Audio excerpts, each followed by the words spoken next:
ये सीधे दृश्य आप देख रहे हैं संसद भवन से, जहां आज संसद के बजट सत्र का आरंभ हो रहा है और इस बजट सत्र में भाग लेने के लिए प्रधानमंत्री नरेंद्र मोदी भी संसद भवन पहुंच गए हैं। ये बजट सत्र कई मायनों में सरकार के लिए चुनौतीपूर्ण भी रहेगा, क्योंकि आर्थिक चुनौतियों से जूझ रही है सरकार को कई हल भी सामने रखने हैं। लेकिन क्या रहेगा सरकार की रणनीति, क्या एजेंडा रहेगा सरकार का? आइए सुनते हैं प्रधानमंत्री को। साथियों, आज बजट सत्र के प्रारंभ में मैं समृद्धि की देवी मां लक्ष्मी को प्रणाम करता हूं और ऐसे अवसर पर सदियों से हमारे यहां मां लक्ष्मी का पुण्य स्मरण किया जाता है। सिद्धि बुद्धि प्रदे देवी, सिद्धि बुद्धि प्रदे देवी, भुक्ति मुक्ति प्रदायिनी, भुक्ति मुक्ति प्रदायिनी, मंत्र मूर्ते सदा देवी, मंत्र मूर्ते सदा देवी, महालक्ष्मी नमोस्तुते, महालक्ष्मी नमोस्तुते।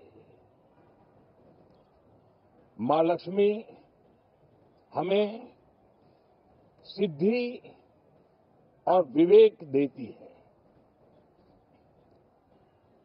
समृद्धि और कल्याण भी देती है।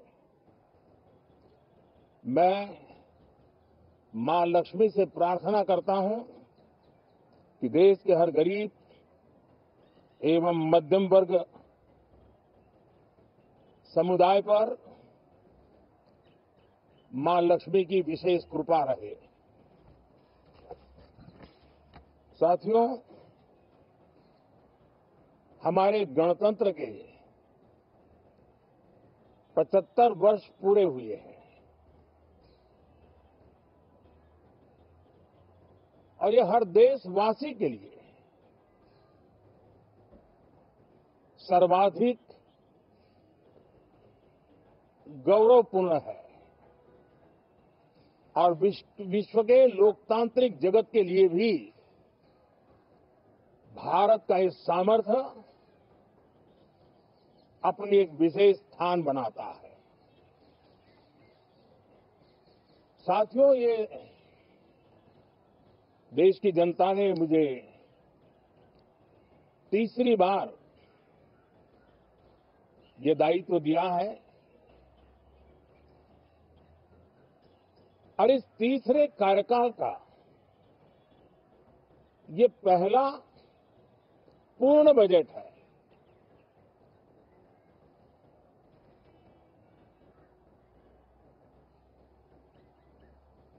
और मैं विश्वास से कह सकता हूं कि 2047 जब आजादी के 100 साल होंगे, विकसित भारत का जो संकल्प देश ने लिया है, ये बजट सत्र, ये बजट एक नया विश्वास पैदा करेगा, नई ऊर्जा देगा कि देश जब आजादी के 100 साल मनाएगा तब विकसित होके रहेगा। 140 करोड़ देशवासी अपने सामूहिक प्रयास से इस संकल्प को परिपूर्ण करेंगे। तीसरे टर्म में हम मिशन मोड में देश को सर्वांगीण विकास की दिशा में, चाहे वो भौगोलिक रूप से हो, सामाजिक रूप से हो या आर्थिक भिन्न भिन्न स्तर के संदर्भ में हो, हम सर्वांगीण विकास के संकल्प को लेकर के मिशन मोड में आगे बढ़ते जा रहे हैं। इनोवेशन, इंक्लूजन और इन्वेस्टमेंट, ये लगातार हमारे आर्थिक गतिविधि के रोड मैप का आधार रहा है। इस सत्र में हमेशा की तरह कई ऐतिहासिक बिल पर सदन को चर्चा होगी और व्यापक मंथन के साथ वो राष्ट्र की ताकत बढ़ाने का काम करने वाला कानून बनेंगे। विशेषकर नारी शक्ति के गौरव को पुनः प्रस्थापित करना, पंथ संप्रदाय के भेद से मुक्त होकर के हर नारी को सम्मानपूर्ण जीवन मिले, उसको भी समान अधिकार मिले, उस दिशा में इस सत्र में कई महत्वपूर्ण निर्णय लिए जाएंगे। Reform, perform and transform. जब विकास की तेज गति को प्राप्त करना होता है तो सबसे ज्यादा बल रिफॉर्म पर रहता है।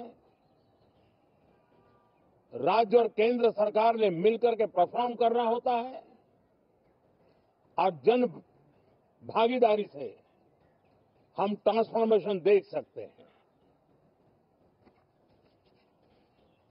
हमारा युवा देश है, युवा शक्ति है और आज जो 20-25 साल की आयु के नौजवान है, जब वो 45-50 साल के होंगे तब वो विकसित भारत का सबसे बड़े बेनिफिशियरी होने वाले हैं। उम्र के उस पड़ाव पे होंगे, नीति निर्धारण की व्यवस्थाओं में उस जगह पे बैठे होंगे कि वे गर्व के साथ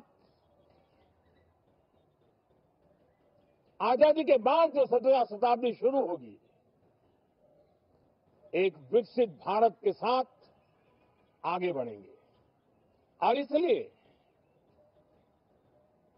ये विकसित भारत के संकल्प की पूर्ति का प्रयास, ये अथाग मेहनत आज जो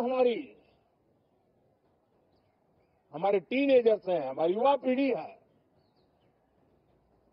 उनके लिए ये बहुत बड़ा तोहफा बनने वाली है। जो लोग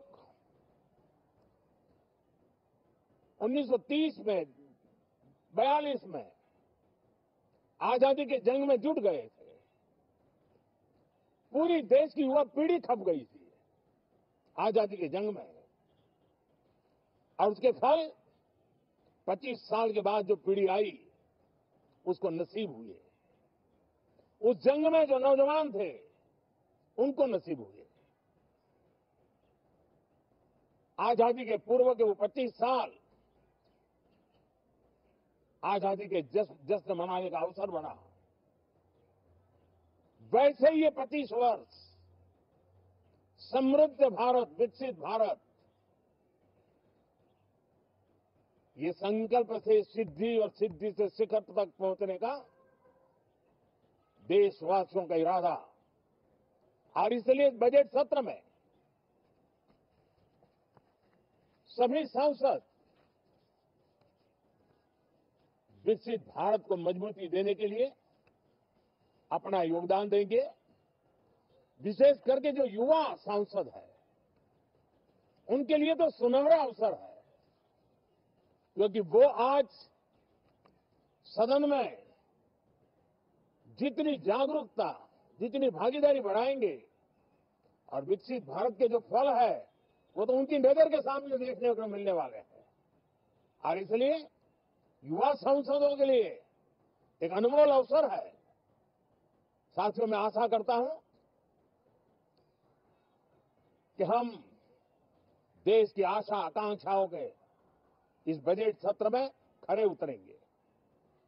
साथियों, आज एक बात आपने जरूर नोट की होगी, मीडिया के लोगों ने तो जरूर करनी चाहिए। शायद 2014 से लेकर अब तक शायद ये पहला पार्लियामेंट का सत्र है कि जिसके एक दो दिन पहले कोई विदेशी चिंगारी नहीं प्रगटी है, विदेश में से आग लगाने की कोशिश रही हुई है। 10 साल से 14 से देख रहा हूं, हर सत्र के पहले शरारत करने के लिए लोग तैयार बैठते थे और यहां उसको हवा देने वालों की कोई कमी नहीं है। ये पहला सत्र मैं पिछले 10 साल के बाद देख रहा हूं कि जिसमें किसी भी विदेशी कोने से कोई चिंगारी नहीं हुई। साथियों, बहुत बहुत धन्यवाद।